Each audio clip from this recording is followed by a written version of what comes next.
tu me diras ce que tu en penses. La définition du Larousse, c'est ce qui concerne la doctrine ou la vie centrée sur Dieu et les choses spirituelles.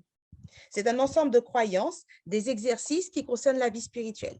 Et concernant la religion, ils le mettent un petit peu comme des synonymes, c'est un ensemble de croyances, de convictions, de dogmes qui définissent le rapport de l'homme avec le sacré. Donc, c'est une manière, en fait, propre à chaque groupe de concevoir le divin.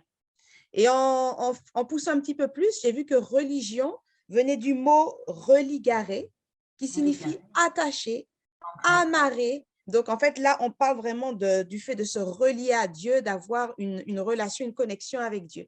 Alors, toi, que penses-tu de cette définition? Alors, dans un premier temps, je dirais que la définition de religaré, de religion, religaré au sens propre, me convient parfaitement. D'ailleurs, moi, j'adhère à cette étymologie parce que je pense que c'est important de regarder la racine des mots pour pouvoir bien les utiliser. Mais religion et spiritualité ne sont pas synonymes. Dans la spiritualité, euh, alors la religion aujourd'hui telle qu'on la conçoit, hein, pour parler déjà de la religion, elle est faite, c'est tout un système hein, qui a des dogmes, des principes qui sont transmis et qui peut représenter une forme de conditionnement pour beaucoup de personnes. La religion et plutôt la spiritualité, ça a davantage à voir avec cette connexion de l'esprit humain, de l'être humain avec un être supérieur. Donc, et qui ne s'enferme pas dans ce concept, dans un concept religieux. On peut être spirituel sans adhérer à une religion ou être religieux. D'accord. Alors, je voudrais cadrer un petit peu le sujet aujourd'hui dans tout ce qui concerne l'éducation chrétienne. Est-ce que tu pourrais nous dire, toi, comment tu conçois l'éducation chrétienne? Qu'est-ce que c'est? Qu'est-ce que ça veut dire? Qu'est-ce que ça implique? Alors oui, ça c'est ça c'est une vaste question, mais l'éducation chrétienne, c'est le fait justement de transmettre, des valeurs. Alors elles peuvent être des valeurs spirituelles, des valeurs religieuses, mais en tous les cas, c'est la transmission de croyances qui ont pour but, d'élever l'individu et de le pousser à agir, en ayant conscience, de ces notions de bien et de mal. Hem, oui, pour l'instant, je vais me limiter à ça, hein, mais je pense qu'au fur et à mesure de notre échange, on va pouvoir porter beaucoup plus d'éléments à cette définition. Voilà, comme je disais, c'est vraiment l'éducation chrétienne, c'est le fait de véhiculer des valeurs chrétiennes ou religieuses, par exemple. Avant d'aller plus vite, tu as posé les choses au départ, tu as parlé de Mhm. la spiritualité et de la religion.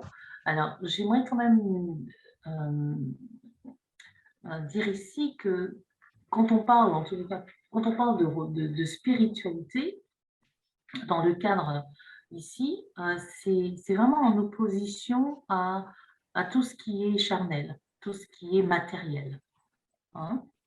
Donc, la spiritualité, c'est tout ce qui relève de, du monde De qui n'est pas l'esprit. nécessairement naturel, du Mhm. monde qui relève de l'esprit. C'est vrai Voilà, que donc dans ça, les définitions que j'ai trouvées, il y avait effectivement cette première définition qui opposait tout ce qui était matériel, physique presque, et tout ce qui était qui relevait de l'esprit. Et puis la deuxième définition qui allait plus dans le sens des valeurs, des dogmes, des convictions. voilà. Donc, je pense que quand on parle d'éducation, on parle de transmission de valeurs. Mhm. Et quand on parle d'éducation chrétienne, bien entendu, on parle de transmission de valeurs chrétiennes euh, qui sont basées soit sur une compréhension de la Bible, de la parole de Dieu, de la volonté de Dieu pour les êtres humains et aussi de la relation de l'être humain aux autres. D'accord? Donc, il y a peut-être voilà, ces trois aspects dans l'éducation chrétienne, c'est voilà, c'est cette compréhension du monde et la place de Dieu dans le monde et la relation euh, de l'enfant avec le monde qui l'entoure. Et à ton avis, alors quel est le rôle des parents dans cette transmission?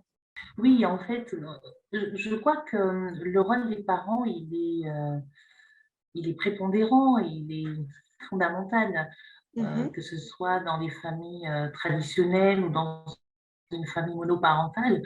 Le parent reste celui qui éduque, qui transmet.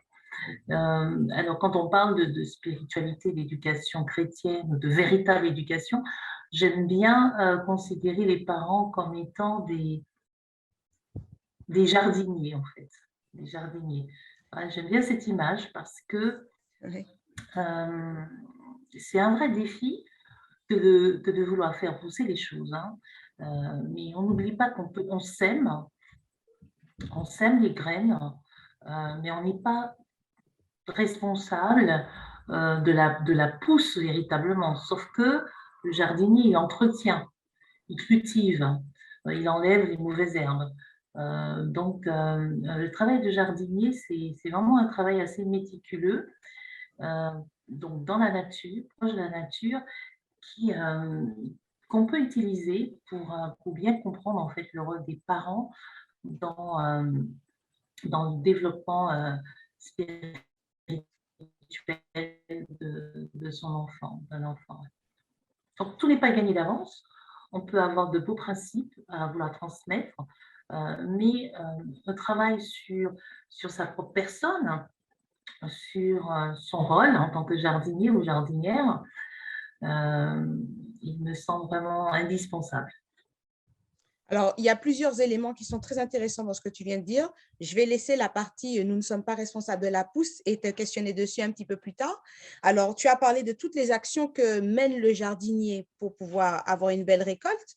Donc, planter, très certainement arroser, défricher un petit peu tout autour. Ça consiste à quoi concrètement dans la vie de famille? Quels sont les ingrédients propices justement à l'entretien d'une vie spirituelle équilibrée à la maison? Alors, concrètement, on va un peu rester sur le travail du jardinier un tout petit peu. Je ne suis pas experte dans le jardin, mais j'apprends un certain nombre de choses. Il y a des choses qui peuvent être utiles. On peut apprendre de tout. Euh, une Jésus chose est lui-même certaine, parlait en parabole. Jésus utilisait voilà. beaucoup le thème du jardin et c'est un thème que j'aime bien reprendre ici aussi sur la chaîne. Donc, ça tombe bien. Oui. Alors, en fait, c'est ça, c'est que on ne plante pas, on ne sème pas dans n'importe quel terrain. Et le terrain de l'enfant, c'est vraiment euh, ce qu'il est sur le plan humain. Voilà. Donc, un enfant, dans les premières années de sa vie, il y a une phase de développement qui est extrêmement importante, qui est une phase sensorielle, de développement sensoriel, de développement concret, quoi. Il explore, il apprend à se découvrir, à découvrir les autres. Et donc là, on est vraiment dans l'humain. Et c'est une base qui est extrêmement importante parce que pour construire, pour apporter des éléments spirituels ou psychologiques, il faut tenir compte de cette base-là. Vous ne pouvez pas demander à un enfant d'être spirituel si vous ne l'alimentez pas. La base, ce qui nourrit la spiritualité, c'est d'abord l'humain, hein, le Mhm. concret. Ben oui. Il faut d'abord passer par ces choses concrètes. Donc, je pense qu'un développement spirituel passe aussi par une alimentation équilibrée, d'accord, qui permet à un enfant de développer ses facultés, euh, ses capacités physiques, hein, bien sûr, sensorielles, motrices, moteurs, et sa motricité, enfin, et au niveau cognitif, au niveau mental. Voilà. Alors, tu fais Donc, un lien entre l'alimentation et la spiritualité de l'enfant. alors, moi, je ne parle pas, Ou tu ce parles que je d'alimentation au sens général, alimentation physique, alimentation… non, je parle vraiment de l'alimentation de manière concrète, de ce que l'enfant mange. Je pense que c'est quelque chose qui est très important. C'est-à-dire que euh, pour qu'un enfant puisse rentrer spiritualité, comme on l'entend ici, je pense qu'il faut un ensemble, il faut une vision vraiment globale, holistique. Et on peut pas entretenir du spirituel si la base n'est pas. Vous pouvez pas, par exemple, si vous avez un endroit où vous avez des enfants qui sont affamés, qui n'ont pas de quoi se nourrir, qui sont ou sous-alimentés, euh, voilà, la spiritualité n'aura pas vraiment de sens. Donc, il y a un lien entre le corps et l'esprit. Voilà. Ce que je suis en train de dire, la base de la spiritualité trouve sa base, ses fondations, déjà dans un physique en bonne santé, dans un corps en bonne santé. D'accord. Donc là, c'est l'un des premiers éléments pour pouvoir… Je dirais que c'est le pilier, même pour les adultes, mais puisqu'on parle des enfants aujourd'hui, je pense qu'il est important que pour qu'un enfant puisse s'investir, comprendre, se développer harmonieusement, intellectuellement, cognitivement, il faut tenir compte de son alimentation. Voilà. Ça me paraît indispensable. Donc, ça, c'est pour le développement, bien sûr, comme je disais, le développement de ses capacités physiques, mais aussi de ses capacités intellectuelles, cognitives. Parce qu'il y a certains parents, comme ils sont dans une mouvance, dans un credo religieux, qui veulent l'imposer à leur enfant. Je dis imposer parce qu'ils le font de manière très brutale, mais il faut tenir compte de certains paramètres. Hein. Il faut que l'enfant puisse être aussi nourri émotionnellement. Son vase émotionnel doit être aussi rempli. Pour moi, la spiritualité vient comme le résultat d'un cheminement, d'une maturité physique, d'une maturité cognitive, intellectuelle, et on aboutit à un développement spirituel harmonieux. Voilà, c'est un ensemble. Donc, Alors je sais justement, pas. comment mettre de la spiritualité dans les actes du quotidien, dans l'alimentation, dans le développement cognitif? Comment faire le lien entre les deux? Ça me paraît encore un peu abstrait. Alors, je pense que on ne peut que donner ce que l'on cultive soi-même. D'accord. Pourquoi j'insiste sur l'alimentation ou cet aspect un peu matériel? Parce que je pense que, encore une fois de plus, je fais vraiment la différence entre tout ce qui est religieux et spirituel. On peut bien entendu emmener son enfant à l'église, pratiquer un certain nombre de rituels, tout ce qu'on veut, mais amener un enfant à grandir spirituellement, c'est une autre étape. Vous avez des personnes qui sont religieuses, mais qui ne sont pas nécessairement spirituelles. Ce sont des personnes qui ont appris un certain nombre de codes, qui savent comment fonctionner dans une église ou dans une synagogue, qui ont appris des rituels, que ce soit chrétien, musulman, tout ce qu'on veut, mais qui ne recherchent pas nécessairement à mûrir dans cette démarche. Je pense que la spiritualité amène à une maturation. Ou si tu préfères, pour arriver à cette spiritualité, il faut une certaine maturation. C'est-à-dire qu'il faut une base, et cette base, c'est mon propre développement en tant qu'être humain. Et donc, si mon enfant n'est pas alimenté correctement, comment est-ce que je peux espérer son développement spirituel harmonieux? S'il a des carences, voilà, donc s'il y a des carences affectives, donc il va recevoir, il va comprendre peut-être les principes que je mets en place, mais la spiritualité, je pense que c'est plus d'un ordre un peu plus personnel. C'est vraiment la connexion de mon esprit avec avec un être supérieur, c'est cette capacité de choisir, d'être en harmonie, d'être dans la volonté de cet être-là, de lui permettre d'harmoniser ma vie, de m'aider à grandir. Voilà, ça demande une certaine maturation. Alors, j'aimerais savoir où tu veux en venir exactement. Beaucoup de foyers proposent ce qu'on appelle la parentalité, des principes de parentalité positive, où justement on est attentif au développement physique de l'enfant ainsi qu'à son développement émotionnel. Il me semble que ça ne fait pas pour autant de ces principes-là, même s'ils sont correctement mis en œuvre, des foyers spirituels. Alors, comment apporter cette notion spirituelle en plus aux enfants, pour les parents qui veulent éduquer leurs enfants de cette manière? Je pense que tu fais bien de le mentionner. Alors moi, tout ça, c'est le travail de réflexion de plusieurs années et aussi dans mon rôle en tant que parent. Je suis arrivée à la compréhension que c'est pas parce que les gens ne sont pas des religieux pratiquants qu'ils sont pas spirituels. Et je crois que dans les échanges qu'on a en famille, euh, il y a de la spiritualité.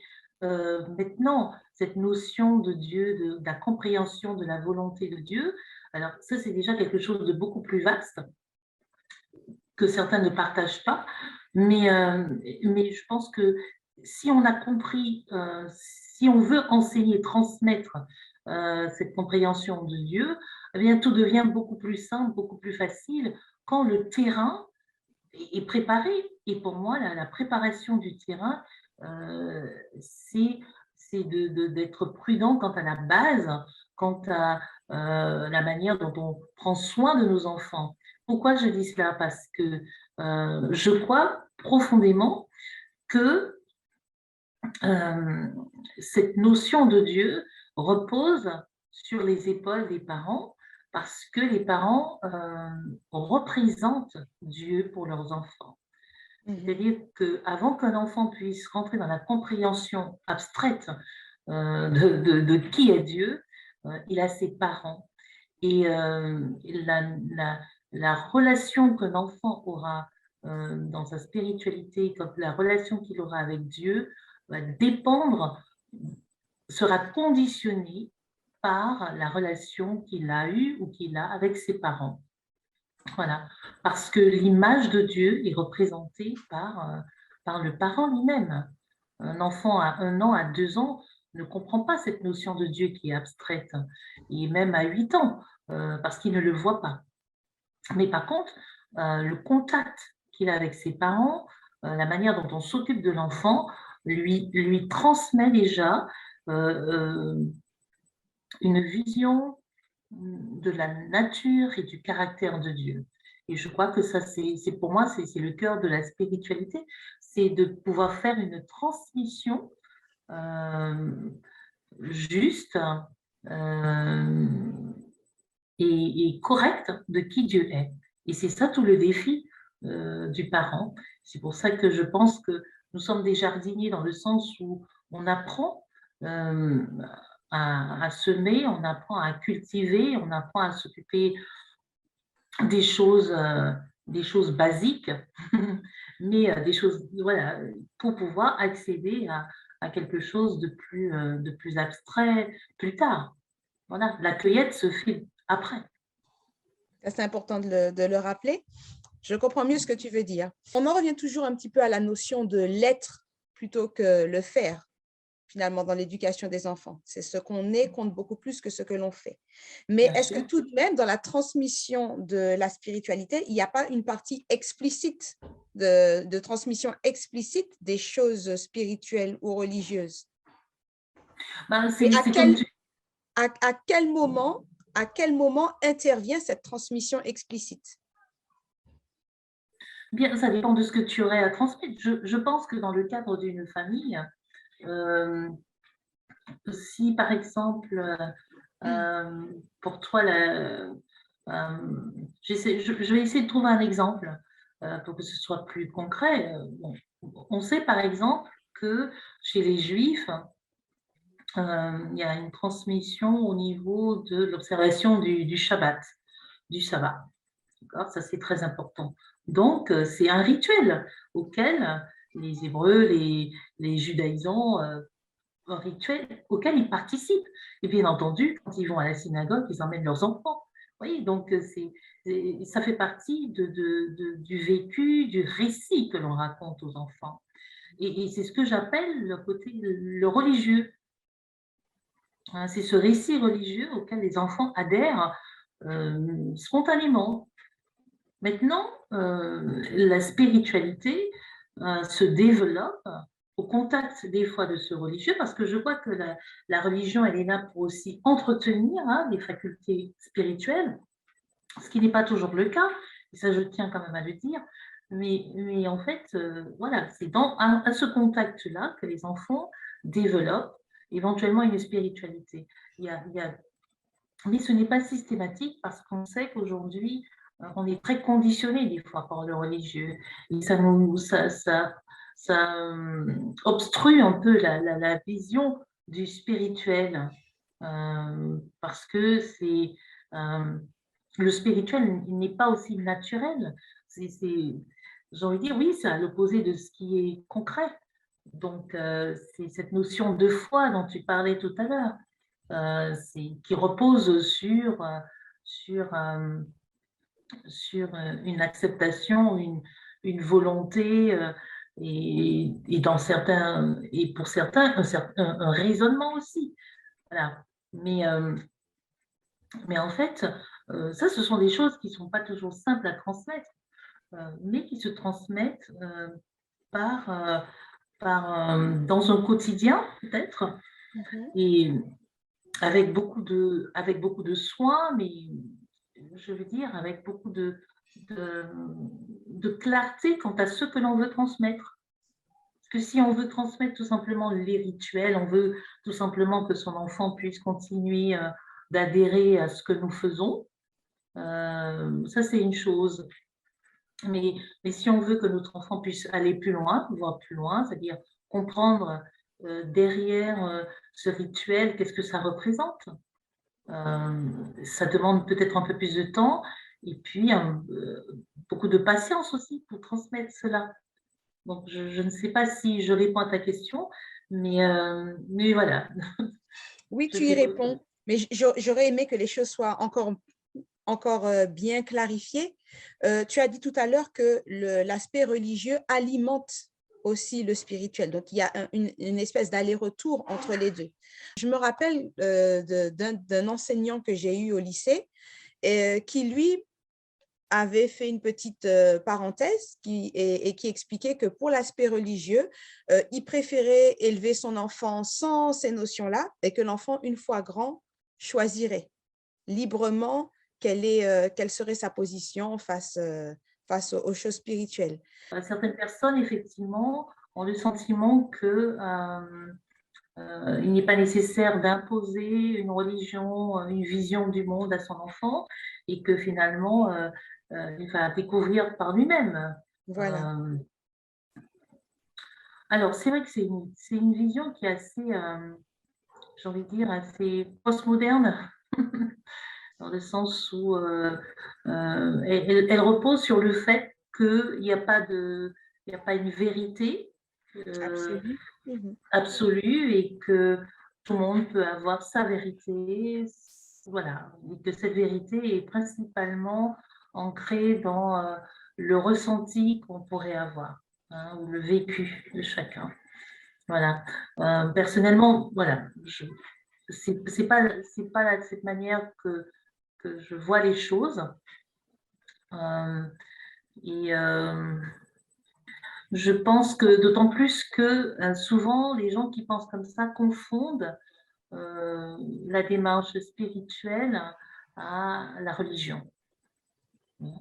Et comme je disais tout à l'heure, je fais vraiment la différence entre les deux. C'est-à-dire que la religion, pour moi, elle vient soutenir le développement spirituel.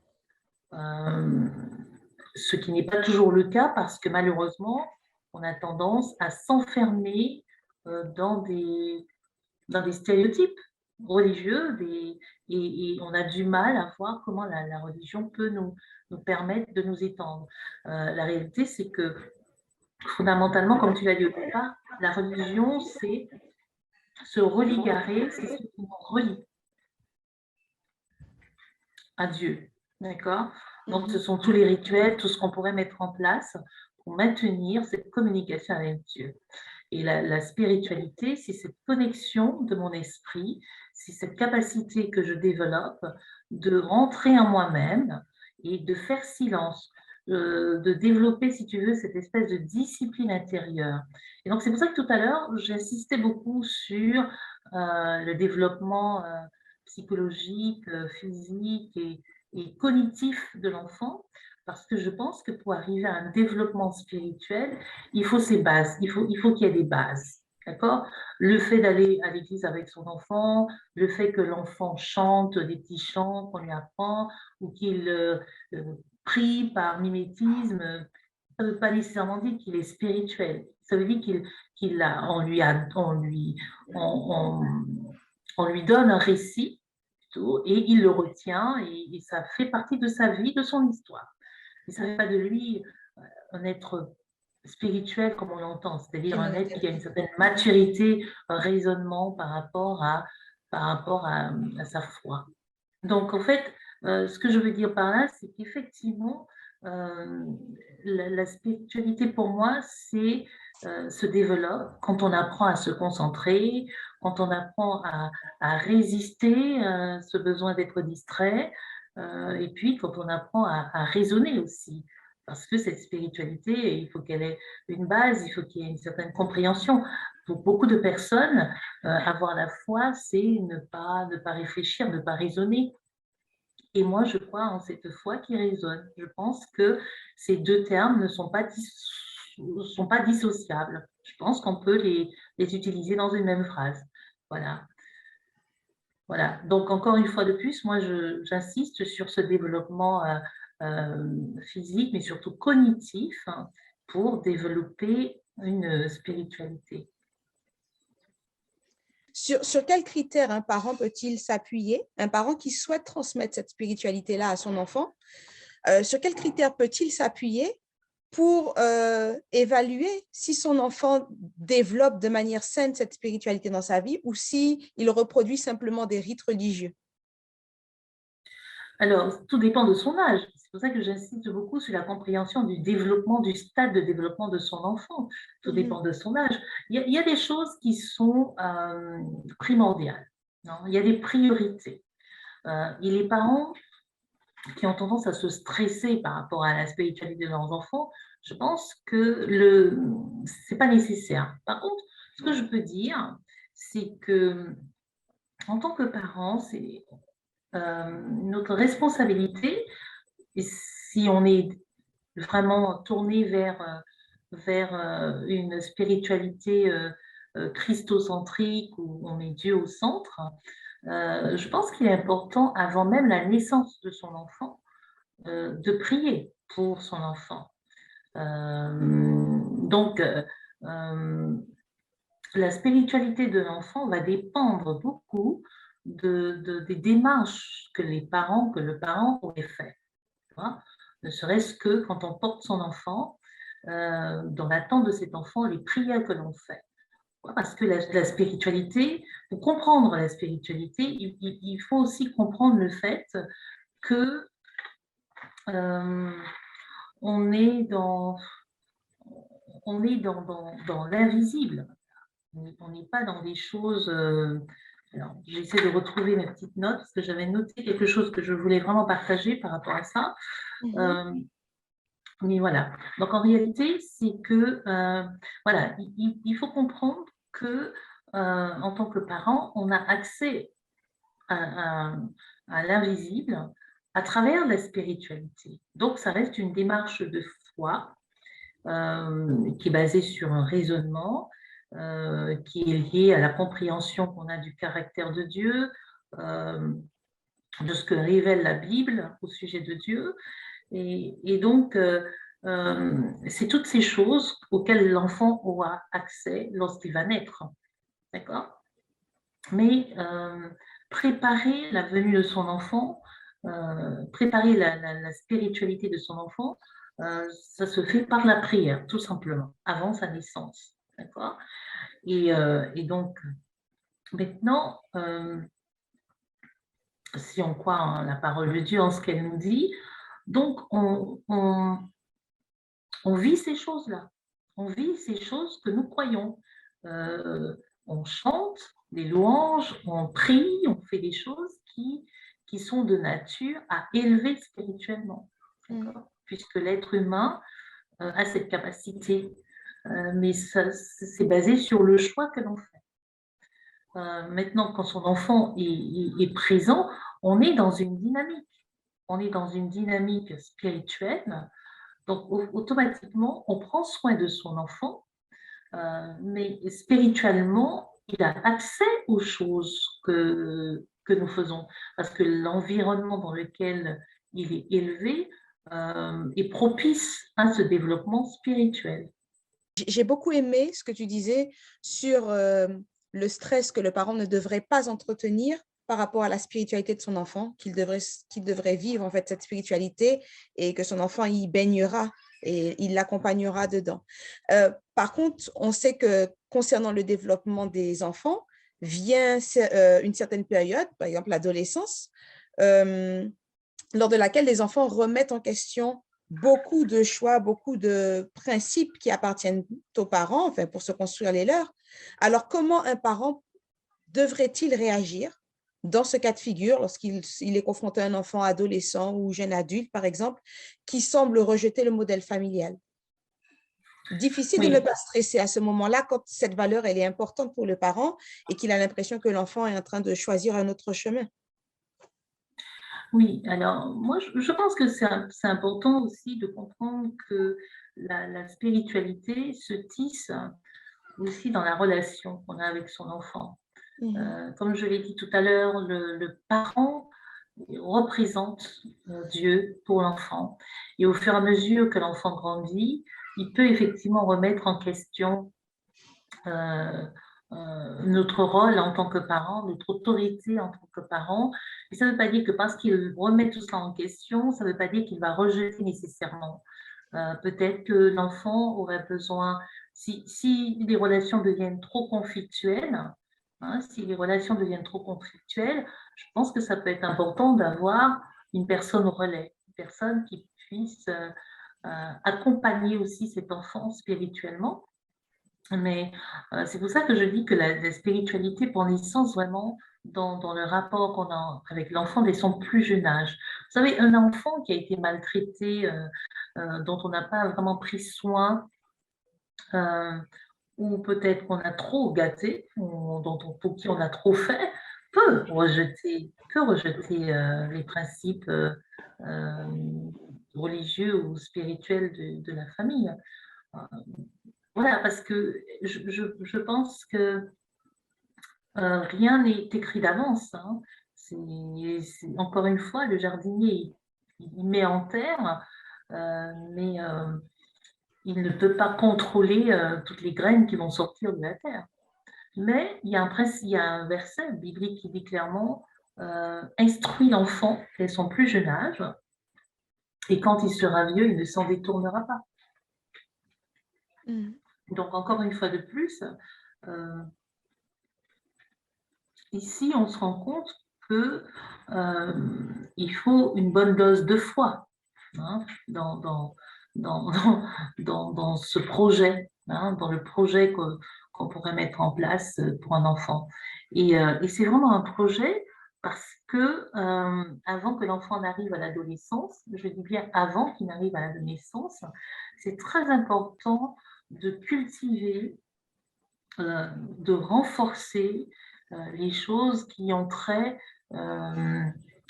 au spirituel. Mais ça ne passe pas nécessairement par l'obligation d'aller à l'église, etc. Non, ça peut passer par un contact avec la nature, voilà, beaucoup plus de contact avec la nature. Parce que beaucoup de parents veulent des enfants spirituels, mais on les élève des fois dans des cadres qui sont très matériels. On leur donne plein de plein de choses qui leur remplissent les yeux. Et puis, à l'adolescence, on veut qu'ils deviennent spirituels, mais c'est pas possible. Hein. Donc, le matériel, les attraits matériels, les choses matérielles prennent le dessus. Le spirituel n'est pas naturel. Il n'est pas naturel. C'est quelque chose qu'on doit cultiver. Et un enfant qui grandit dans l'opulence aura plus de difficultés à saisir les choses spirituelles. Un enfant qui grandit dans un cadre matérialistique ou avec des parents qui sont très accrochés aux choses matérielles, même inconsciemment, lui, il les perçoit. Et ça lui rend l'accès au spirituel plus compliqué. Donc, en fait, ce qui est important, c'est de veiller à rester dans une certaine sobriété dans l'éducation de son enfant dès son plus jeune âge. Lui donner les choses nécessaires, éviter le superflu, parce que, encore une fois de plus, le spirituel, c'est de l'ordre de l'abstrait, c'est de l'ordre de... en tous les cas, c'est pas naturel, hein, comme je l'ai dit. La vie spirituelle, c'est ce que Dieu attend de nous. Donc, il faut cultiver cela, il faut l'entretenir et faire de l'éducation, faire vraiment de l'éducation une quête permanente de la volonté de Dieu. Hein. Et ça doit nous... on doit être dénué de beaucoup de superflu pour qu'un enfant puisse accéder à ces choses spirituelles. Hein. Transmettre les principes du royaume de Dieu, c'est vraiment en opposition avec les principes du royaume de ce monde. Hein. Je pense que ceux qui sont spirituels comprennent vraiment ce que je veux dire ici. Donc, si j'ai trop d'ouverture sur le monde terrestre, tout cela représente des ouvertures qui vont faire que mon enfant pourrait s'engouffrer dans ces ouvertures et m'échapper. Parce qu'en réalité, il ne faut pas oublier que le spirituel n'est pas naturel. Chaque choix, chaque décision des parents devrait être vraiment mûrement réfléchie d'après ce que tu dis. Tu as parlé du cadre. Et c'est vrai que quand je reviens à la Bible, des enfants comme Jésus, comme Jean-Baptiste, comme Daniel, ont souvent été élevés dans un cadre très, très sobre, comme tu le dis, où les parents avaient bien mesuré les valeurs qu'ils souhaitaient transmettre et ils avaient bien fait le tri dans leurs habitudes. Alors, je reviens à ce que tu disais au départ avec l'alimentation. Bon, et c'est vrai, et toutes les choses matérielles dont on comble nos enfants aujourd'hui, peut-être qu'il nous faudrait sérieusement réfléchir au pourquoi, enfin, qu'est-ce qui motive nos décisions. Voilà. Et je pense que c'est indispensable de se poser cette question parce qu'un enfant, un adolescent, son cerveau n'est pas totalement développé. Et donc, il est vulnérable et les enfants, ce sont des éponges. Et ils captent tout ce qu'on met à leur portée. Donc, alors, ma réflexion ces dernières années m'a poussée à comprendre aussi que dans notre cerveau, il y a le lobe frontal et aussi, qui est le siège des facultés intellectuelles, mentales, c'est aussi le siège de la capacité d'analyse, mais de la spiritualité. Hein.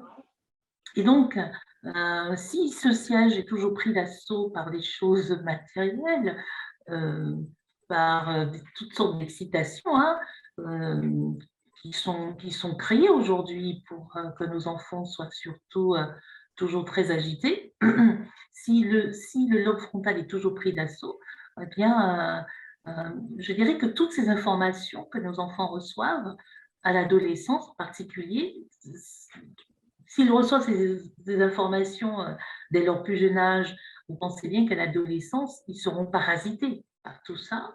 Et donc, ce qui va rendre plus compliqué l'adhésion à des choses spirituelles.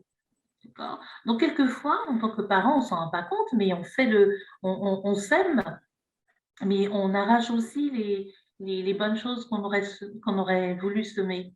Hein. Les choses qu'on voudrait voir pousser, on les arrache. Pourquoi? Parce qu'on n'a pas une compréhension du développement de l'être humain et aussi du rôle que joue le cerveau, le lobe frontal, le développement cognitif, intellectuel de nos enfants.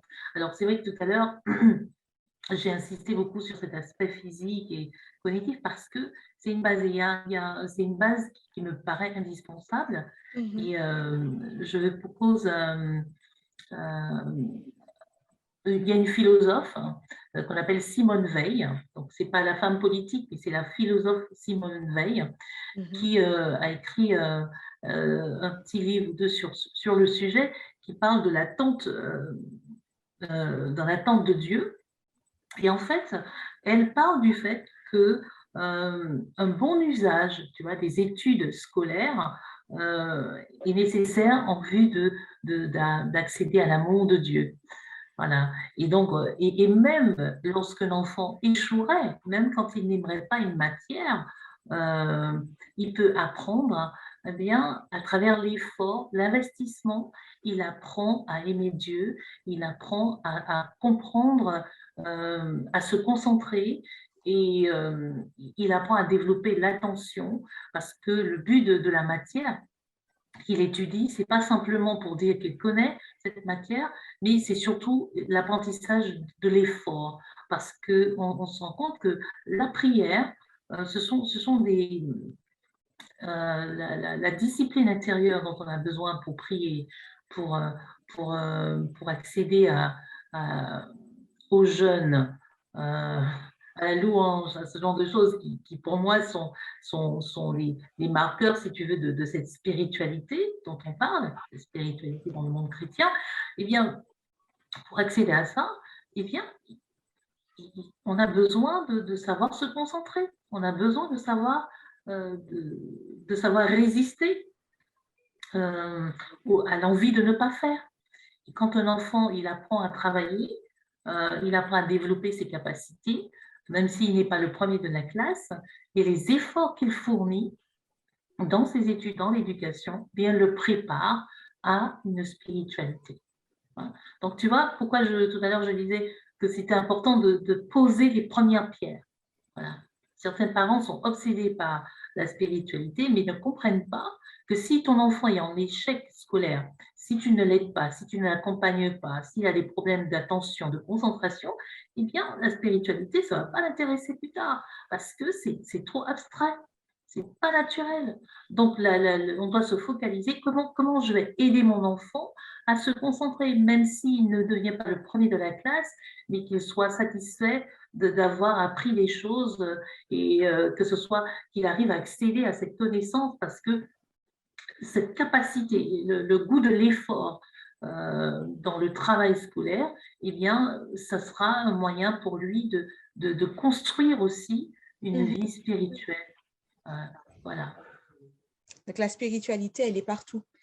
Elle est dans chaque détail. Alors, c'est Francis Cabrel qui disait, quoi que tu fasses, l'amour est partout où tu regardes. Mais là, c'est la spiritualité est dans chaque domaine de la vie.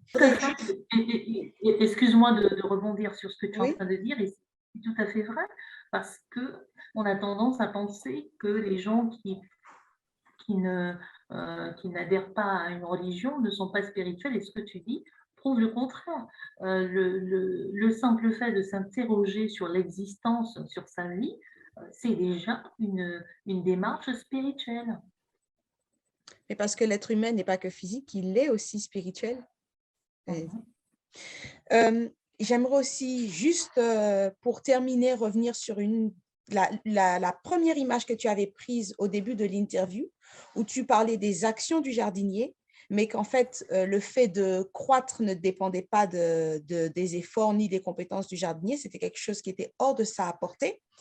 Et quand les parents ont tout fait par rapport à ce que tu dis, et quand on dit tout fait, en fait, quand ils ont été ce qu'ils devaient être, tout simplement, euh, tu as parlé aussi de cette part de foi, ce lâcher prise sur la croissance qui ne dépend pas d'eux. Et ça, j'ai trouvé que c'était aussi un élément très important pour les parents qui souhaitent transmettre ces choses-là à leurs enfants. C'est certain, c'est certain. Je pense que la foi elle est mise à l'épreuve et, euh, et c'est normal. Maintenant, ce qui est important aussi, garder la foi, oui, et aussi être présent, être présent. Parce que les enfants, en dépit de tout, ils peuvent avoir ils ont encore besoin de leurs parents dans leur cheminement. Euh, c'est important de comprendre que la, la, la maturité, on n'atteint pas la maturité à 15 ans, d'accord? Quand on dit oui, il a choisi de laisser, oui, à 15 ans, l'enfant n'est pas mûr. Aujourd'hui, on sait que le cerveau, il devient mûr, surtout pour les garçons, hein, il prend encore plus de temps pour les petits garçons. Cette maturation arriverait plus vers les 22, 23, voire 24 ans.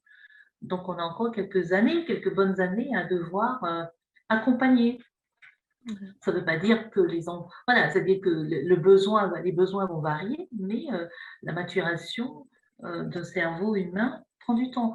Alors, pourquoi j'insiste? Parce que, encore une fois, je pense que la spiritualité se développe aussi quand l'enfant a atteint une certaine maturité psychologique, émotionnelle, quand il arrive à gérer ses émotions, quand il arrive quand il fait cette intégration un peu de, euh, de son lobe, de son hémisphère droit et son hémisphère gauche, hein, que les émotions ne prennent pas le dessus sur cette capacité à raisonner.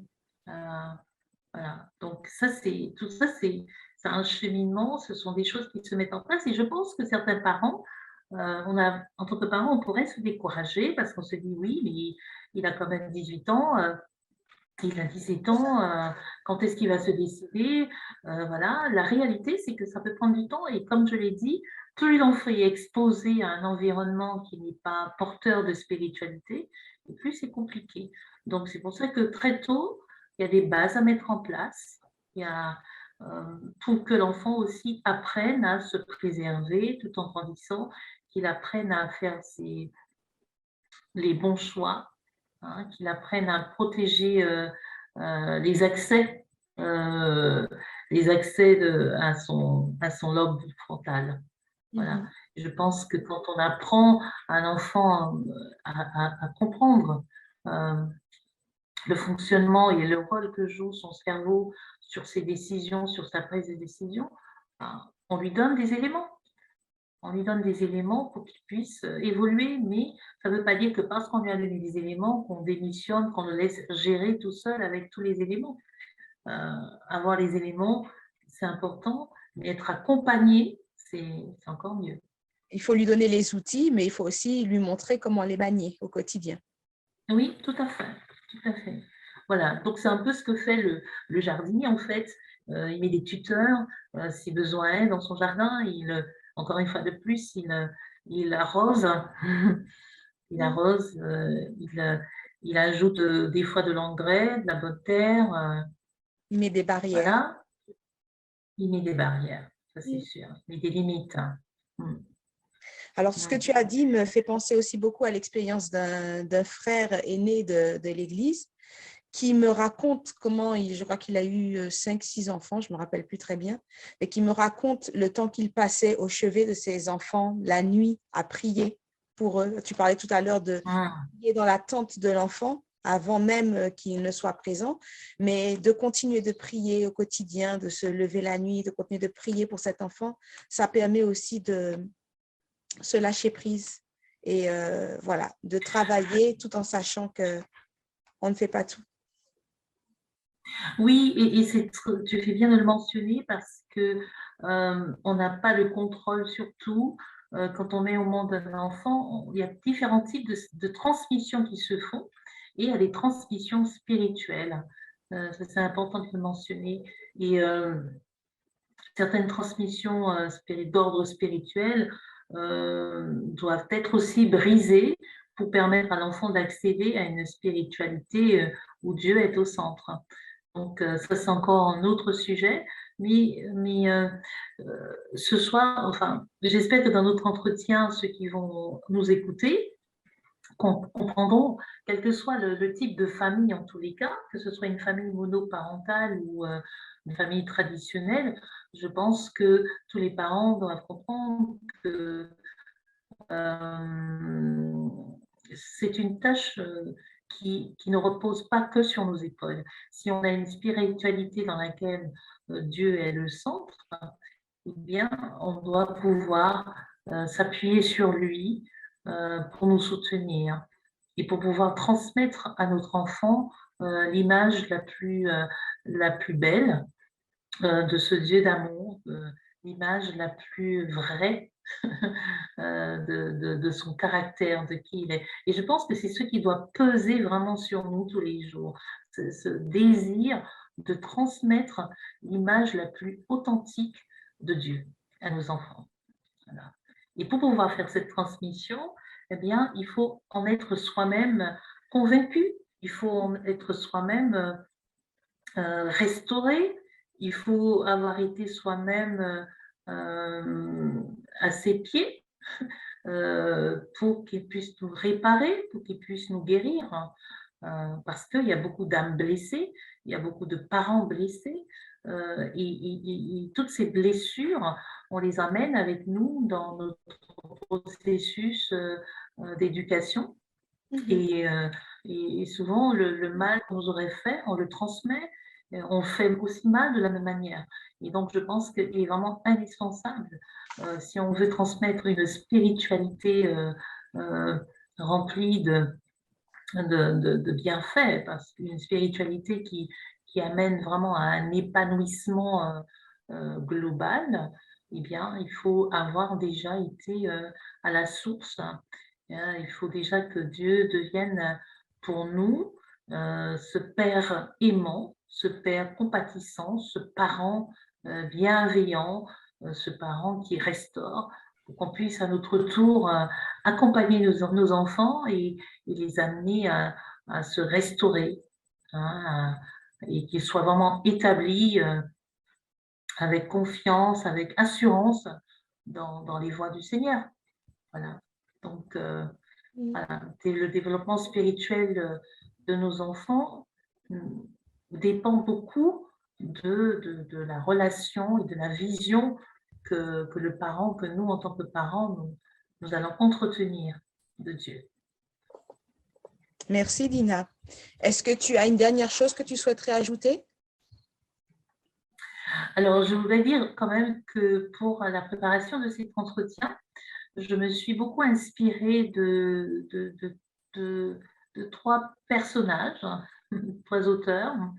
Alors, comme je l'ai mentionné tout à l'heure, Simone Veil, qui est la philosophe, pas la politique, mais la femme, la philosophe et enseignante, qui parle de cette spiritualité à travers le scolaire, à travers le développement intellectuel et cognitif des enfants. Et puis, il y a un autre auteur dont on connaît particulièrement Maria Montessori, qui parle beaucoup de cette discipline intérieure, qui, à travers sa pédagogie, amène les enfants à développer leurs capacités cognitives, mais aussi spirituelles. Oui. Donc, mais elle insiste beaucoup sur cette capacité à se concentrer pour pouvoir arriver justement à ce développement harmonieux. Et puis, la dernière que je ne pourrais pas ne pas citer parce qu'elle a écrit une centaine de livres qui ont influencé énormément d'éducateurs chrétiens dans le monde. Et je crois même qu'en Europe, peut-être en Suède, il y a un pays où on utilise ces livres pour, au niveau du ministère de l'Éducation. Ça, il faudrait que je vérifie quel pays d'Europe, mais c'est l'auteur, c'est Ellen G. White. C'est une Américaine dont les écrits datent déjà d'un siècle, mais qui sont tellement d'actualité. Et elle a une vision vraiment authentique de la véritable éducation et surtout de la place, du rôle du parent, du rôle de l'éducateur et mais surtout le rôle de la parole de Dieu dans la manière d'éduquer, les enfants. Et comment faire vivre la parole de Dieu pour que les enfants puissent vraiment intégrer, la foi, quoi, pour, que leur spiritualité puisse se développer. Voilà. Très bien. En tout cas, dans tout ce que tu disais aujourd'hui, je me suis rendu compte que transmettre la spiritualité, ça n'était pas si compliqué que ça, finalement, parce qu'il s'agissait réellement d'être. Encore faut-il alimenter l'essence de ce qu'on fait et comprendre le pourquoi des choses et quelles sont véritablement nos valeurs.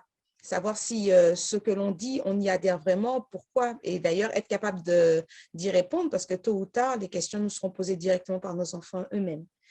Tu nous as expliqué aussi que le développement de la spiritualité repose sur le développement harmonieux finalement de tous les aspects de l'être humain, que ce soit le physique, le mental, l'émotionnel, que tous ces éléments-là doivent être développés de manière harmonieuse et que ça servira de socle. En fait, c'est aussi l'essence de la spiritualité finalement. Tout est parfaitement bien entremêlé et que la spiritualité se développe sur une relation authentique avec les parents et les parents qui ont aussi un rôle modélisant. Donc, on en revient. Alors, c'est quelque chose de simple, c'est quelque chose de solennel finalement, de sacré, j'ai même envie de dire, que ce rôle de parent. Et aussi, c'est merveilleux. Et il y a une dernière chose que j'aimerais souligner et sur laquelle je veux revenir. Tu as aussi parlé de ne pas hésiter à faire appel à l'aide, passer le flambeau de temps en temps si la relation devient conflictuelle, qu'il y ait une autre personne une autre personne de confiance qui puisse prendre le relais et qui puisse nous aider. Les parents ne sont pas forcément seuls dans cette mission d'éducation. Ce sont les éléments que je souhaite remettre à la fin de cet entretien-là pour qu'il soit vraiment qu'on laisse tout le monde avec ses paroles et ses principes. Et c'est une image que je prends souvent, l'image du jardin, le fait que les parents sont des jardiniers. Et je dis régulièrement à la fin de nos émissions, nous avons planté notre graine du jour, mais en fait, ce n'est pas pour rien. C'est que chaque jour, il y a des petites graines à planter. Il n'y a pas que des graines à planter, il faut arroser aussi, il faut défricher, tu nous l'as rappelé aujourd'hui. Donc, parents, j'espère que ce petit entretien vous aura apporté des réponses aux questions que vous vous posez et aussi un profond encouragement, un profond soutien dans cette mission que vous avez entreprise. J'aime à dire que celui qui pleure en semant les graines reviendra criant de joie, chargé de ses gerbes de blé. Ça, c'est un verset que j'affectionne particulièrement. Je souhaiterais aussi remercier tous les parents qui ont déjà des enfants qui sont grands et qui sont pour moi d'un réel soutien en disant « Ne t'inquiète pas, continue, persévère, regarde, ce n'est pas toujours évident aujourd'hui, mais bientôt tu auras une belle récolte. » Donc, c'est ce que j'ai envie de vous dire aujourd'hui. Bientôt, vous aussi, si vous êtes fidèles, si vous ne vous découragez pas, vous aussi, vous aurez une magnifique récolte. Alors, sur ce, je vous invite si vous avez apprécié cet entretien, cet échange, à liker, à laisser vos commentaires, à partager cette émission et à vous abonner. Et nous nous retrouvons pour une prochaine interview très bientôt, Dina. Je vous dis à bientôt sur Heureux et épanoui en famille. Bonsoir à vous, bonsoir chez vous. Au revoir. Au revoir. Au revoir.